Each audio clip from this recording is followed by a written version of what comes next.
जब मैं छोटा था तब मैं और मेरी दूसरी दीदी लालच में आ गए थे। हम दोनों ने चुपके से ओल्ड एट की सबसे कीमती शराब चख ली, लेकिन जैसे ही मैंने एक घूंट पिया, मैंने तुरंत दूसरी दीदी का हाथ पकड़ लिया और रोना धोना शुरू कर दिया। दीदी, दर्द हो रहा है, मुझे बहुत बुरा लग रहा है। दोबारा इसे हाथ भी मत लगाना, समझे तुम। बाद में जिन क्वैन फैमिली की बड़ी मिस को यह बात पता चल गई और जब मेरी पांचों दीदियां घर पर नहीं थी तो उसने मुझे बहला फुसलाकर पूरा एक ग्लास पिला दिया। फिर जब मेरी बड़ी और दूसरी दीदी वापस आई तो उन्होंने जो सीन देखा उसे देखकर उनके होश उड़ गए। मैं, जो हमेशा शरीफ और सीधा साधा रहता था, पेई रुयान से ऐसे चिपका हुआ था जैसे ऑक्टोपस अपने शिकार से चिपकता है। हे भगवान, मैंने कहा था ना इसे शराब मत पिलाना, क्या तुम सुन नहीं सकती? मेरी बड़ी दीदी लू शुए के माथे पर पसीना आ गया। आखिर एक पूरा जवान आदमी पेई रुयान से ऐसे लिपटा हुआ था जैसे उसकी जान उसी में बसती हो। श्वाशु, इतना जोर से मत खींचो, छोड़ो भी, थोड़ी देर सह लेती हूँ, जब ये सो जाएगा तब मैं इसे कमरे तक छोड़ दूंगी। लू शुए के पास और कोई रास्ता नहीं था। आज तुम्हें बहुत परेशान कर दिया, लेकिन पेई रुयान के होठों पर मुस्कान दबी नहीं रही थी। अरे अपने ही लोग हैं, इतनी फॉर्मेलिटी क्यों? तभी लूलू आगे बढ़ी और मुझे खींचने लगी। तुम्हारा दिमाग खराब हो गया क्या? देख नहीं रहे इसका क्या हाल है? तुम्हें कुछ नहीं पता, जल्दी इसे मुझे दो। पेई रुयान की आंखें ठंडी पड़ गईं। वो जाने ही वाली थी कि अचानक मैंने उसकी गर्दन पर हल्का सा किस कर दिया। पेई रुयान एकदम चौंक गई। वो एहसास थोड़ा दर्द वाला भी था और गुदगुदाने वाला भी। आचेन, अभी छोड़ो मुझे। लू शुए डर गई कि कहीं पेई रुयान नाराज ना हो जाए, लेकिन मैंने सिर उठाया और सीधे उसकी आंखों में देखने लगा। मम्मी। पेई रुयान की मुस्कान हल्की सी टूट गई। वहीं लूलू हार मानकर बैठ गई। खुद मुसीबत मोल लिए, अब खुद संभालो। बटलर, जितना स्टाफ जरूरी नहीं है सबको भेज दो, कोई भी इधर नहीं आएगा। इतना बड़ा डाइनिंग हॉल और अब वहां सिर्फ हम 4 लोग बचे थे। मम्मी, आप मुझसे बात क्यों नहीं कर रही? मैं आचैन हूं, क्या आपको मेरी याद नहीं? जब पेई रुयान ने जवाब नहीं दिया तो मुझे सच में बहुत दुख हुआ। मैंने दोनों हाथों से उसका चेहरा पकड़ लिया और उसकी खूबसूरत आंखों के बिल्कुल करीब चला गया। मेरा चेहरा मासूम और बेचारगी से भरा हुआ था। हम इतने करीब थे कि अगर वो बस थोड़ा सा आगे झुक जाती तो सीधे मेरे होठों को छू सकती थी। मम्मी, अब बोल क्यों नहीं रही? मैंने आपका इतने साल इंतजार किया और अब आखिर आप मुझे देखने आई हैं। मम्मी, अब वहां ठीक तो थी ना? इतना कहते कहते मेरी आंखें लाल हो गईं। तभी लू शुए ने लुलू से पूछा, आखिर चल क्या रहा है? अब जब बात यहां तक पहुंची गई है तो बेहतर है सब सच बता दूं। कम से कम एक और इंसान आचन पर नजर रखेगा ताकि ये फिर से शराब न पी ले। इसके पापा की तरफ का जीन बड़ा खतरनाक है। एक ग्लास में ही नशे में धुत हो जाता है और नशे में होते ही जो भी सबसे पास हो उसे पकड़कर मम्मी बुलाने लगता है। इसलिए आगे से इसे शराब से दूर रखना। लू शुए ने मेरी तरफ देखा। मैं अभी भी पेई रुयान को मम्मी बुला रहा था। इन दोनों की तो कभी मुलाकात भी नहीं हुई, फिर इतनी लगाव वाली बात कैसे हो सकती है? हमारी माँ ने इसके पापा से शादी करने से पहले ये कई साल उस औरत के साथ रह चुका था। जब हम पहली बार घर आए थे तब आचन इतना दुबला पतला था कि देखकर डर लगता था। उसकी उम्र के बच्चों से 2 साइज छोटा, बस आंखें बड़ी बड़ी थीं। जो नहीं जानते थे उन्हें लगता ये किसी रिफ्यूजी कैंप से निकला बच्चा है। इसके पापा ने कभी सच नहीं बताया, बस यही कहा कि बचपन से इसकी तबीयत कमजोर है और इसे पालना मुश्किल है। माँ भी उस वक्त उनकी बातों में आ गई थी। बाद में पता चला मामला तबीयत का नहीं था, असल में इसकी कोई देखभाल ही नहीं हो रही थी। ये सिर्फ छोटा नहीं था, ये बोलता नहीं था, एक शब्द तक नहीं। मुझे तो लगा था ये गूंगा है।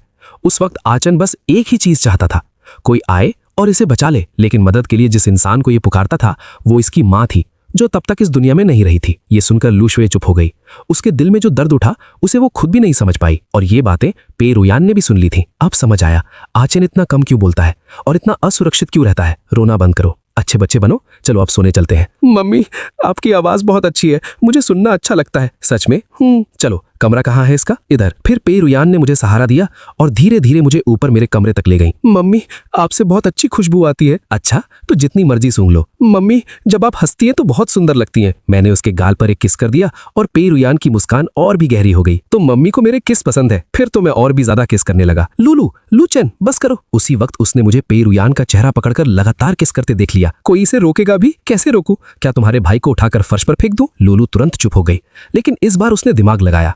पूरे रास्ते वो पेई रुयान के साथ साथ चलती रही और जैसे ही मैं किस करने की कोशिश करता वो बीच में हाथ लगा देती। पेई रुयान उससे इतनी परेशान हो गई थी कि शायद उससे ज्यादा मैं भी उसे परेशान नहीं कर रहा था। काफी मुश्किल से हम मेरे कमरे तक पहुंचे, लेकिन मैं फिर भी छोड़ने को तैयार नहीं था। मुझे मम्मी के साथ रहना है, मम्मी मुझे देखने आई हैं। जब मैं उठूंगा तो मम्मी चली जाएंगी। जल्दी छोड़ो। नहीं, मैंने उसे और कसकर पकड़ लिया।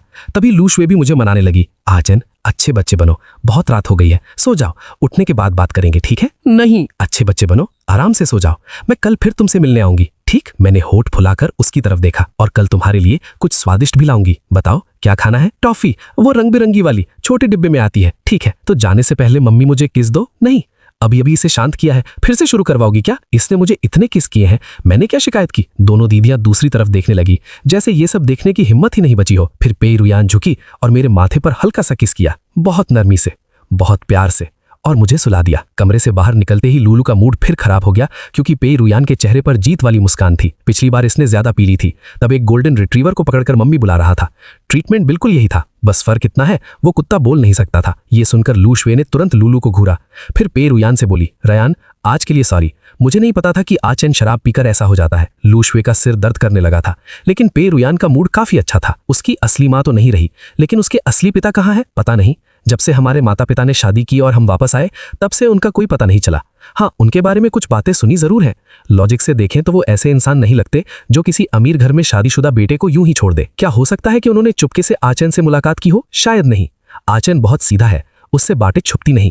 अगर ऐसा कुछ हुआ होता तो सबसे पहले आकर मुझे बता देता। पे रुयान ने एक बार मेरे बंद कमरे के दरवाजे की तरफ देखा, फिर बाहर की तरफ चल पड़ी। कल की पार्टी कैंसिल कर देते हैं, जरूरत नहीं है। इसने ज्यादा नहीं पी, एक नींद के बाद बिल्कुल ठीक हो जाएगा। सुबह का नाश्ता भी मिस नहीं करेगा। शुरू से ही लू शुए को कुछ अजीब लग रहा था, अब जाकर उसे बात समझ आई। क्या आचन को अपनी हालत के बारे में पता ही नहीं है? उसकी पर्सनालिटी देखकर तो नहीं लगता कि वो जानबूझकर ऐसा करेगा, लेकिन आज तो वो खुद बहुत पीना चाहता था, क्योंकि इसे कुछ याद ही नहीं रहता। पीते ही ब्लैकआउट हो जाता है और उठने के बाद सब भूल जाता है। इसलिए इसे आज तक पता नहीं चला कि एक ग्लास के बाद ये बेहोश हो जाता है और नशे में जिस भी जिंदा चीज को पकड़ ले उसे मम्मी बुलाने लगता है। ओह, मतलब इसे कुछ याद नहीं रहेगा। ये तो ठीक नहीं है। फिर तो आचन ने आज मेरा फायदा उठाया और उसे पता भी नहीं चलेगा। अगली सुबह मैं आराम से नींद पूरी करके उठा और आलस भरी एक लंबी स्ट्रेच ली। कल वाली शैंपेन सच में बहुत बढ़िया थी, अगली बार फिर पीऊंगा। वैसे बड़ी दीदी दूसरी दीदी से कहीं ज्यादा दरिया दिल है, अगली बार शैंपेन भी उन्हीं से मांगूंगा। तैयार होकर और कपड़े बदलकर मैं नीचे आ गया। जाग गए? इधर आकर बैठो। लूलू ने अपने बगल वाली कुर्सी खींच दी। मुझे देखकर लू शुए को तुरंत समझ आ गया कि मुझे कल रात का कुछ भी याद नहीं है। गुड मॉर्निंग दूसरी दीदी। गुड मॉर्निंग बड़ी दीदी। चलो नाश्ता करो। मैं बैठ गया और बन का एक टुकड़ा खाया। फिर अचानक मुझे कल की शैंपेन याद आ गई। ओ हाँ, कल वाली शैंपेन तो कमाल की थी। आज भी पार्टी है ना, थोड़ी सी और पी सकता हूं क्या? बिल्कुल नहीं। अरे लेकिन कल तो बड़ी दीदी कुछ और कह रही थी। एक गिलास में बेहोश हो जाते हो, फिर भी पीना है? मेरी एक भी बात कान में नहीं गई क्या? लेकिन मुझे तो याद है मैंने 2 गिलास पी थी। वाह, तो क्या आप तुम्हारी तारीफ करूं? हमारा आचन कितना महान है, मेरे भारी की टॉलरेंस बढ़ गई है। लूलू मुझे डांटने लगी, तभी लू शुए बीच में आ गई। ठीक है, उसे समझ आ गया कि गलती हुई, अब मत डांटो, आगे से शराब नहीं पिएगा बस। वाह, अब अच्छी पुलिस बनने की कोशिश कर रही हो। कल ड्रिंक किसने दी थी उसे? दूसरी दीदी। मैं सच में अब नहीं पीऊंगा, कल मैं खुद पीना चाहता था, उसमें बड़ी दीदी की कोई गलती नहीं थी। अब गुस्सा मत हो, सच में दोबारा नहीं पीऊंगा। ठीक है, जल्दी खाओ, बन ठंडे हो रहे हैं। फिर अचानक लूलू को कुछ याद आया। वैसे आज रात मेरा बॉयफ्रेंड वापस आ रहा है, तब मैं तुम्हें उससे मिलवाऊंगी। बड़ी दीदी, आपको भी एक बॉयफ्रेंड ढूंढ लेना चाहिए ना। मेरा कोई बॉयफ्रेंड नहीं है। ओह समझ गया, शायद आप हर समय काम में बिजी रहती हैं, या फिर दिन भर ऐसे ठंडा चेहरा बनाकर घूमती है। कोई नॉर्मल इंसान इसे पसंद करेगा भी कैसे? अगले ही सेकंड लू शुए का चेहरा जम गया और उसने टेबल के नीचे लूलू के पैर पर जोर से पैर रख दिया। आह! लू शुए, आचन, आज शाम 7 बजे पार्टी शुरू होगी। मैंने तुम्हारे लिए स्टाइलिस्ट अरेंज किया है, वो दोपहर में आएगा। तैयार होने के बाद मैं तुम्हें लेकर चलूंगी।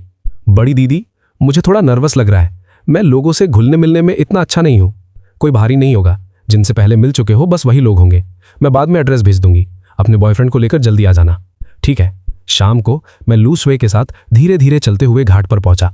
वहां एक बहुत बड़ी यॉट खड़ी थी, और सच कहूं ये जगह हमारे लिए भी पहली बार थी। आचन, तुम्हें यॉट पसंद है? समुद्र में घूमना अच्छा लगता है? ठीक ठाक। लेकिन जैसे ही मैं यॉट के पास पहुंचा, मेरा मन किया सीधा समुद्र में कूद जाऊं, क्योंकि पूरी यॉट चिल्ला चिल्ला कर कह रही थी, पैसा पैसा और भी पैसा। लेकिन असली हमला तो अभी बाकी था। दोनों तरफ बड़े बड़े लाल बैनर टंगे हुए थे, जिन पर लिखा था, हमारे छोटे भाई आचन को फिजिकल फिटनेस टेस्ट पास करने की बहुत बहुत बधाई। भाई, लोग थिंगसुआ या पेकिंग यूनिवर्सिटी में एडमिशन मिलने पर भी इतना नहीं करते। मैंने तो बस एक टेस्ट पास किया था, बस एक टेस्ट। एक नजर में समझ आ गया ये शाओ यू की हरकत है। रोमांटिक बनने की कोशिश करती है, लेकिन हर बार कुछ अजीब ही कर देती है। बड़ी दीदी, क्या मैं वापस घर जा सकता हूं? लू शुए हंस पड़ी और प्यार से मेरे सिर पर हाथ फेरा। आचन, बस मजे करो, तुम खुश रहो वही सबसे जरूरी है। ज्यादा प्रेशर मत लो। ये प्रेशर की बात नहीं है, ये शर्मिंदगी की बात है। अगर तमाशा किसी और का होता तो मैं भी मजे लेता, लेकिन अभी तमाशा मैं खुद बना हुआ हूं। यॉट के अंदर घुसते ही माहौल थोड़ा अजीब लगा। एक तरफ लूलू अपने बॉयफ्रेंड का हाथ पकड़े बैठी थी, और बीच में पे रुयान बिल्कुल आराम से बैठी हुई थी। जैसे ही उसने मुझे अंदर आते देखा, उसका दिल एक पल के लिए धड़क उठा। लो, आज का मेन कैरेक्टर आ गया। वो धीरे धीरे खड़ी हुई, और खड़े होते वक्त उसने बाल पीछे किए, तभी उसकी गोरी गर्दन पर एक साफ दिखने वाला दांतों का निशान दिखाई दिया। ओए, ये क्या है? रुको, क्या हुआ? मुझे क्या नहीं पता? उसकी गर्दन पर हल्का बैंगनी रंग का गोल निशान था। रुयान, तुम्हारा आदमी है अब, और दांत भी कितने बराबर है। रुको, तुम तो मर्दों से दूर भागती थी, आखिर चल क्या रहा है। पैर रुयान ने आराम से बाल वापस गिरा दिए और मेरी तरफ देखते हुए बोली, बच्चे ने ज्यादा पी ली थी। बच्चे ने? रुयान, तुम जिंदा रहना है तो चुप रहो।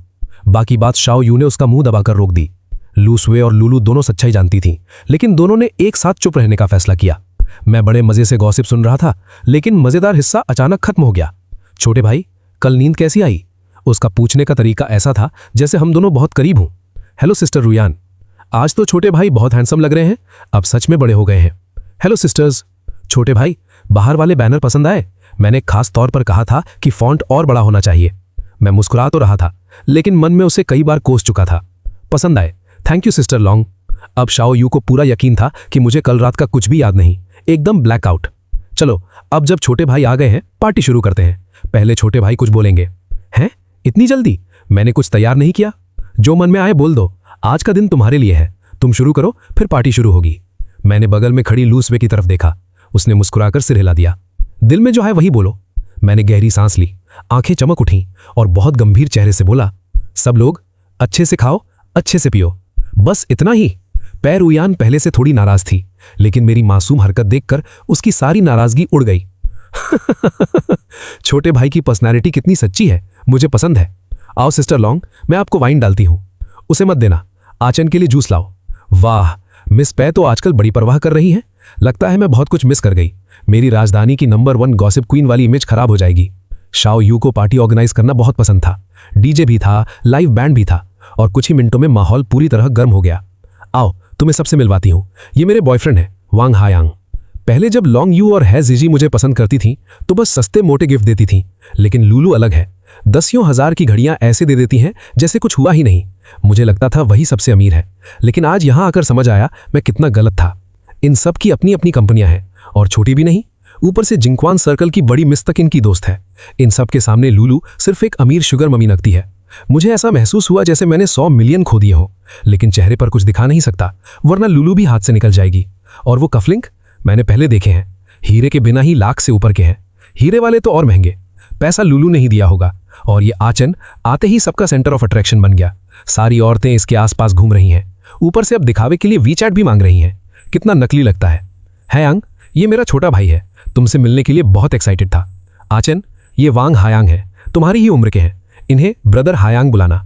सच कहूं तो वांग हायांग पर मेरा अच्छा इंप्रेशन था। फोन पर उसकी आवाज बहुत विनम्र लगती थी, लेकिन सामने से देखने पर वो एकदम टफ गाय टाइप था। उसकी बॉडी भी कमाल की थी।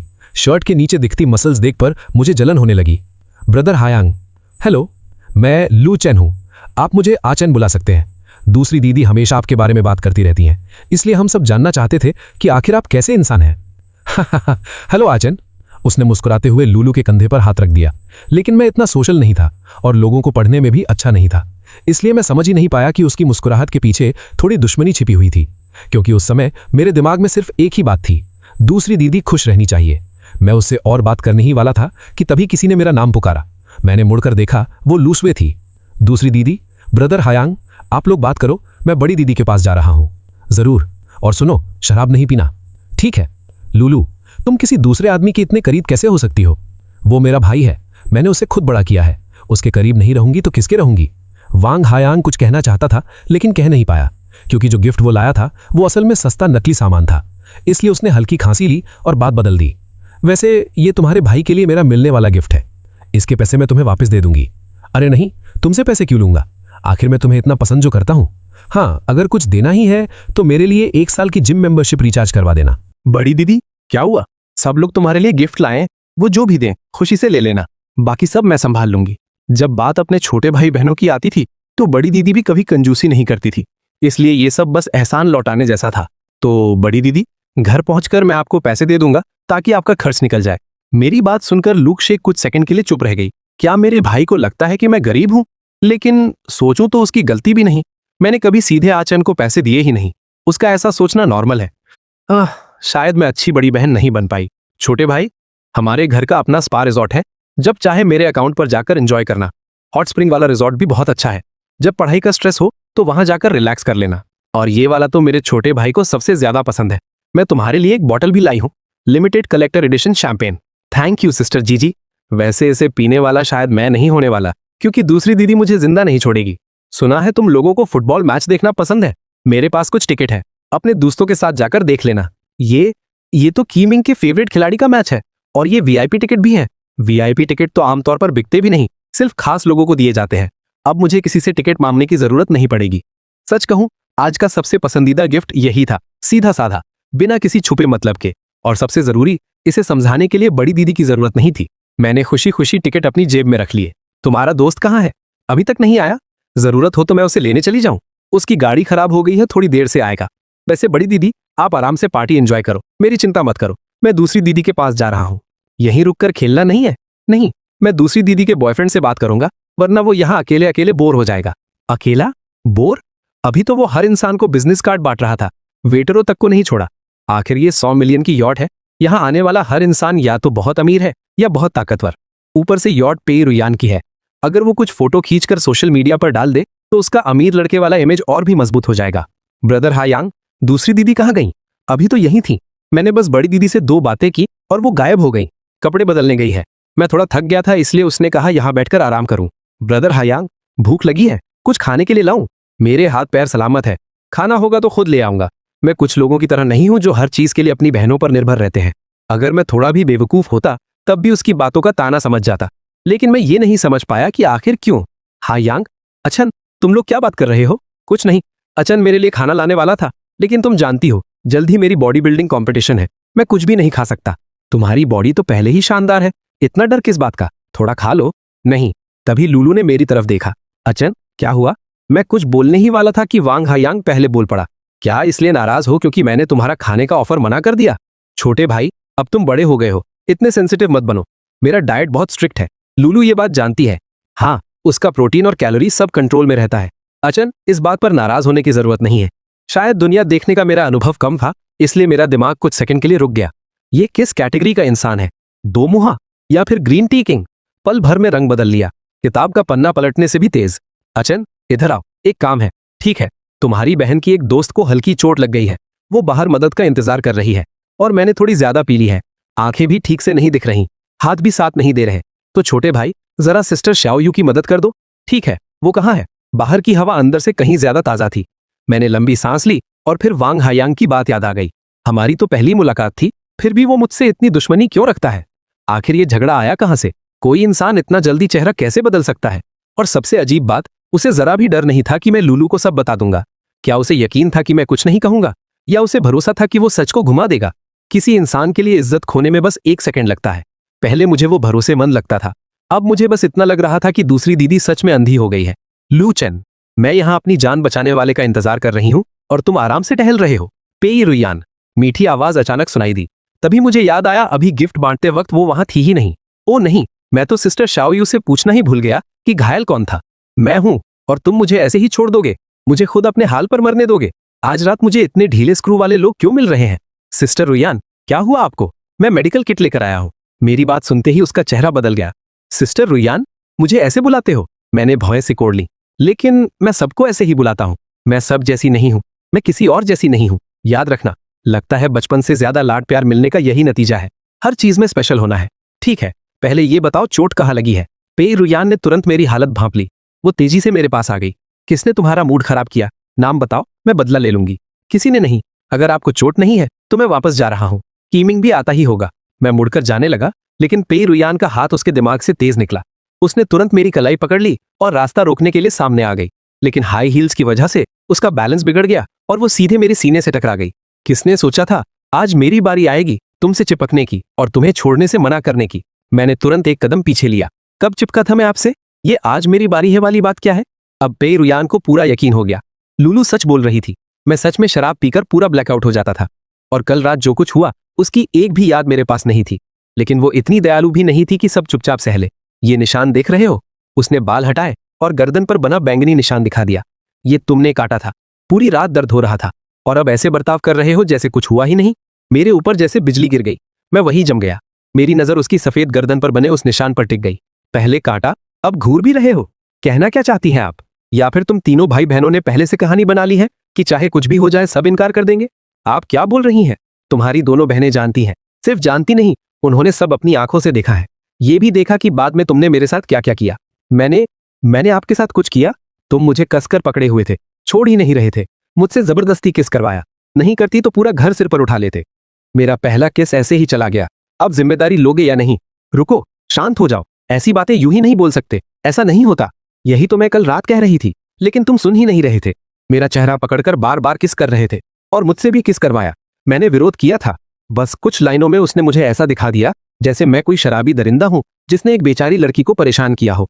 रोना तो आ रहा था, लेकिन अभी रो भी नहीं सकता था, क्योंकि मैं उसे अपनी मर्जी से कहानी नहीं लिखने दे सकता था।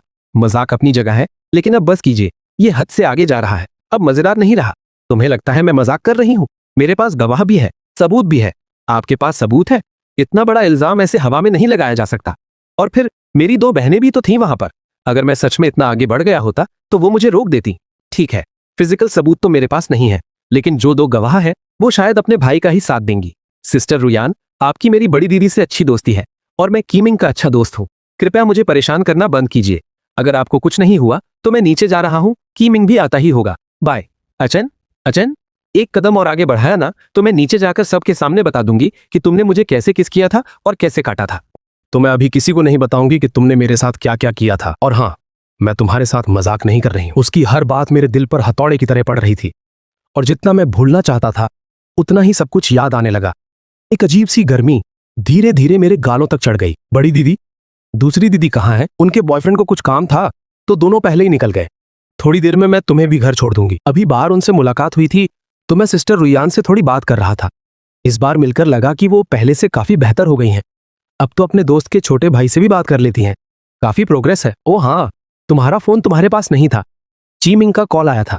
उसने कहा आज रात वो नहीं आ पाएगा। मैंने बोल दिया कि तुम बाद में उसे मैसेज कर देना। चीमिंग की जिंदगी सच में मजेदार थी। जो मन करे वही करता था। काश मैं भी ऐसा कर पाता। Good luck bro. वैसे रुयान, तुम पूरी रात गायब कहाँ थी? हम सब ने छोटे भाई को गिफ्ट दिए, तुम्हारा गिफ्ट कहाँ है? गिफ्ट बिल्कुल तैयार किया है।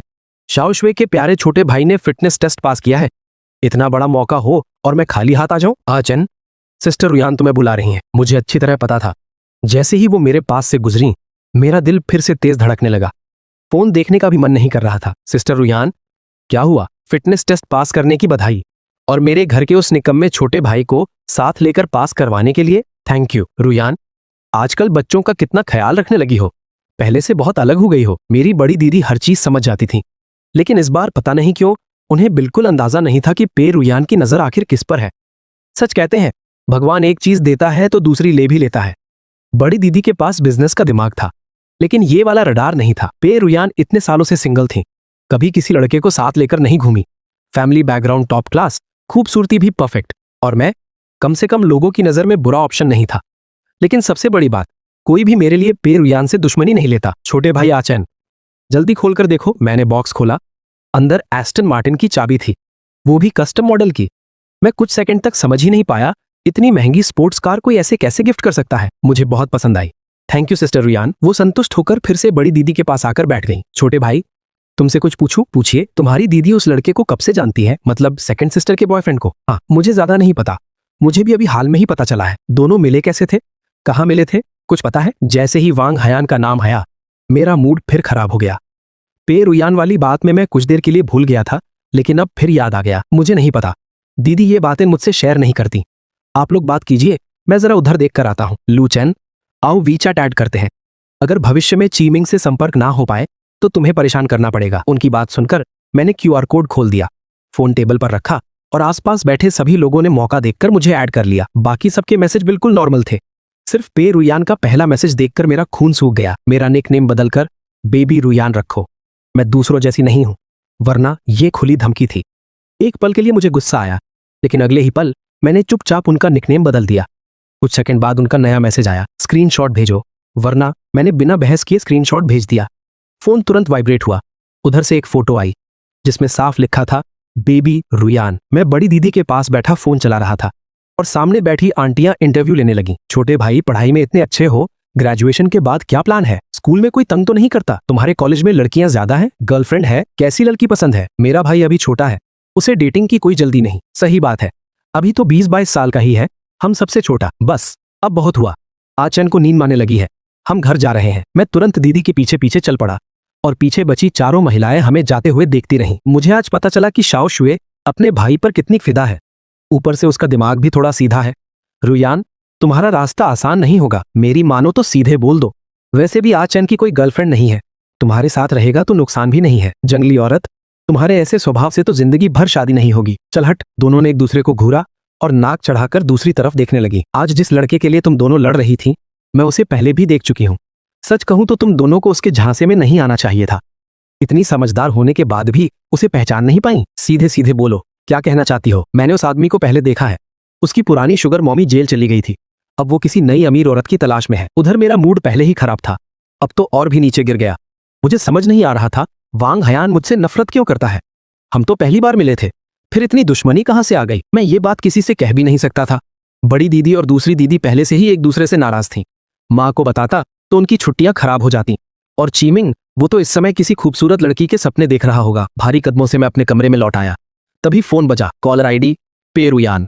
मैंने भौहें सिकोड़ ली। उठाने का बिल्कुल मन नहीं था, लेकिन सामने वाली भी कम जिद्दी नहीं थी, बार बार कॉल करती रही। तीसरी बार फोन बजा तो आखिर मैंने उठा लिया। हेलो। उधर पे रुयान नहा चुकी थी, हल्का सा नाइट गाउन पहने सोफे पर आराम से लेटी थी। साइड में शैंपेन का ग्लास रखा था। सो गए क्या? नहीं, बस सोने ही वाला था। कुछ काम था? मतलब काम ना हो तो फोन भी ना करूं, लेकिन मेरे पास तो सच में काम है। मेरा ब्रेसलेट नहीं मिल रहा। जरा देखो, तुम्हारे सूट जैकेट की पॉकेट में तो नहीं है? अरे वाह, ये तो मुझे फंसाने की नई स्कीम लग रही थी। मिल गया, यहीं रखा है। आपने कब डाला था? अब तो प्लान फेल हो गया होगा, ऐसा मैंने सोचा। अच्छा, तो मैं कल आकर ले जाऊंगी। मैं दीदी से भिजवा दूंगा। मेरी आवाज हमेशा की तरह शांत थी, धीमी और स्थिर, लेकिन पता नहीं क्यों उसे सुनकर पे रुयान के दिल में गुदगुदी सी होने लगी। नहा लिए? अभी जा रहा हूं। आमतौर पर कितना टाइम लगता है? अब ये सवाल थोड़ा ज्यादा पर्सनल था, शायद उन्हें भी एहसास हो गया। असल में मुझे कल यही ब्रेसलेट पहनना है, मैं अभी लेने आ रही हूँ। तुम आराम से नहा लो, तुम्हारी नींद खराब नहीं करूंगी। तो मैं बटलर को दे देता हूँ, आप आकर उनसे ले लीजिए। ब्रेसलेट तुम लेकर गए थे तो वापस भी तुम ही दोगे। Face to face, basic manners. मैं पूरी तरह निरुत्तर हो गया। 1 घंटे बाद नहा धोकर बाल सुखाकर जैसे ही कमरे में बैठा, फोन ठीक समय पर बज उठा। हेलो, नीचे आओ, एक जैकेट पहन लेना, बाहर हवा तेज हो रही है। घर के सभी लोग सो चुके थे। मैंने उनका ब्रेसलेट हाथ में कसकर पकड़ा और धीरे धीरे विला से बाहर निकल आया। दूर सड़क किनारे पे रुयान की रोल्स रॉयस खड़ी थी। पे रुयान कपड़े बदल चुकी थी, सफेद ड्रेस में कार के सहारे खड़ी थी। आज वो हमेशा वाली ठंडी सीईओ नहीं लग रही थी, बल्कि ऐसी लग रही थी जैसे हल्की सी हवा भी उसे उड़ा ले जाएगी। और ये सब चीमिंग की गलती थी। वो हर दिन मुझे अजीब अजीब पोस्ट्स और कमेंट्स दिखाता रहता है। अब दिमाग खुद ब खुद बेकार चीजें सोचने लगता है। मैंने कदम तेज किए, गेट खोला और जल्दी से उसकी तरफ बढ़ गया। धीरे चलो, भाग क्यों रहे हो? ये आपका ब्रेसलेट। सिस्टर रुयान, अब मैं अंदर जा रहा हूं। सिस्टर रुयान, मुझे क्या बुलाना चाहिए? आधी रात को इस बात पर बहस करने का कोई फायदा नहीं था। कभी कभी झुक जाना ही बेहतर होता है। बेबी रुयान, आज रात तुमने ठीक से कुछ खाया नहीं। ये हमारे घर की आंटी ने बनाया है, जो पसंद आए खा लेना। खाली पेट मत सोना, और ये मत सोचना कि कोई एहसान कर रही हूं। बस कुछ खाने की चीजें हैं, थर्मस भी वापस करने की जरूरत नहीं। चीमिंग की मदद करने का छोटा सा थैंक यू समझ लो। Thank you baby Ruyan. अब अंदर जाओ, खाकर सो जाना। Good bye. मैं तो बस उसे जाते हुए देखना चाहता था ताकि चैन से सो सकूं, लेकिन अब तो दिमाग पहले से भी ज्यादा उलझ गया था। नींद उड़ चुकी थी, वैसे भी भूख लगी थी। सोच रहा था जियांग आंटी से नूडल्स बनवा लूं, और अब खाना खुद चलकर आ गया। ढक्कन खोलते ही मैं जम गया। ये क्या है? 4 डिश और एक सूप। ये लोग लेट नाइट स्नैक खाते हैं या शादी का खाना? खैर, पहले पेट भरना जरूरी था। आधी रात को जागकर खाना खा रहे हो और चेहरे पर इतनी खुशी क्यों है? दीदी, आप वापस आ गई? क्या खा रहे हो? मुझे भी दो। रुको, मैं बर्तन लाता हूं। मैं उठकर प्लेट और चॉपस्टिक ले आया। लो, खाओ। ये खाना किसने बनाया? काफी अच्छा है, हमारे घर का तो नहीं लगता। किसी ने भेजा है, आराम से खाओ। आचन, तुम हाइयांग को पसंद नहीं करते क्या? ऐसा क्यों पूछा? उसने कहा तुम दोनों की बातचीत अच्छी नहीं रही, और उसने मुझे कहा कि मैं आकर तुम्हें मनाऊं। वाह, असली दोषी पहले शिकायत दर्ज करा चुका था। उसे डर था कि कहीं मैं पहले सच न बता दूं, इसलिए पहले ही कहानी पलट दी। और दूसरी दीदी ने उसकी बात मान भी ली। कुछ नहीं। क्या तुम्हें लगता है उसने तुम्हारी दीदी को तुमसे छीन लिया, इसलिए तुम मुझसे चिढ़ते हो? फिक्र मत करो, तुम हमेशा मेरे प्यारे छोटे भाई रहोगे। कोई तुम्हारी दीदी को तुमसे नहीं छीन सकता। सेकंड सिस्टर, तुम्हारे बॉयफ्रेंड का कैरेक्टर खराब है। सामने कुछ और, पीछे कुछ और। तुम्हारे सामने अच्छा बनता है, तुम्हारे जाते ही मुझे ताने मारने लगा।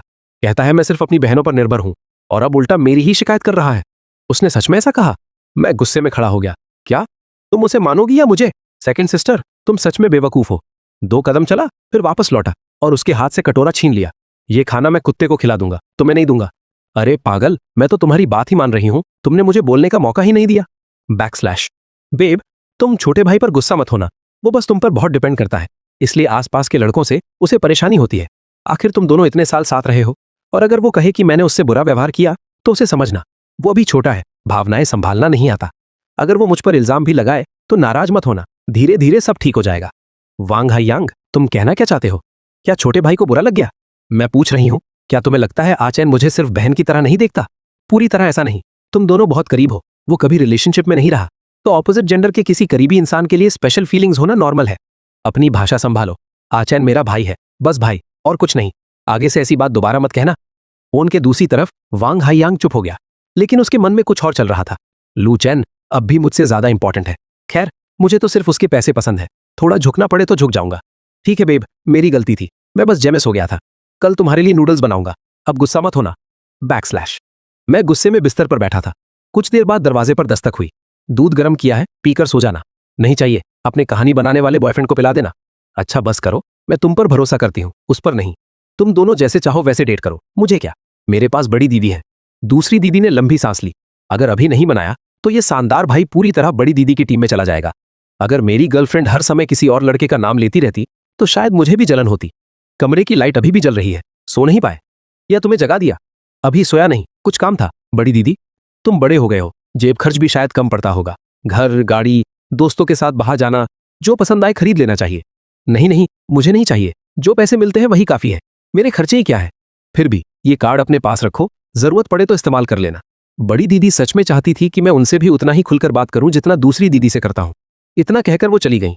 मैं कार्ड को देखता रह गया, बिना पासवर्ड का कार्ड। अगर खो गया तो? लेकिन शायद मैं गलत सोच रहा था। शायद बड़ी दीदी सच में मेरी परवाह करती थी। इस बार उन्होंने हमेशा मेरा साथ दिया, मेरी रक्षा की, मुझे अपने सोशल सर्कल में लेकर गई, और अब ये कार्ड भी दे दिया। दिल में खुशी भी थी और बेचैनी भी। खुशी इसलिए क्योंकि शायद हमारा रिश्ता सच में अच्छा था, और डर इसलिए कि कहीं ये सब सिर्फ मेरा भ्रम ना हो। अगली सुबह। आचन, दरवाजा खोलो जल्दी, दीदी तुम्हें कुछ अच्छा खिलाने लेके जाएगी। Good boy. दीदी से गलती हो गई, सॉरी। सुबह सुबह क्यों चिल्ला रही हो? वीकेंड है, ऑफिस नहीं जाना क्या? मैं अपने भाई को बुला रही हूँ, तुम्हें क्या है? वो मेरा भी भाई है, अगर डेटिंग करनी है तो जाकर डेटिंग करो। तुम्हें क्या हो गया है?